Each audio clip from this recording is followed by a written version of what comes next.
صبح جاییه که موفقیت شروع میشه. اگه میخوای روزتو مثل افراد موفق بسازی، این 5 عادت رو فراموش نکن. 1. بیدار شدن زودتر از بقیه، نه برای سختی، برای فرصت. وقتی همه خوابن، تو داری رویا میسازی. 2. مدیتیشن یا دعا، آرامش ذهن قدرت تصمیم گیری رو چند برابر میکنه. 3.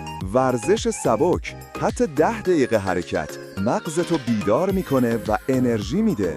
4. نوشتن اهداف روز، افراد موفق میدونن چی میخوان چون هر روز مینویسن.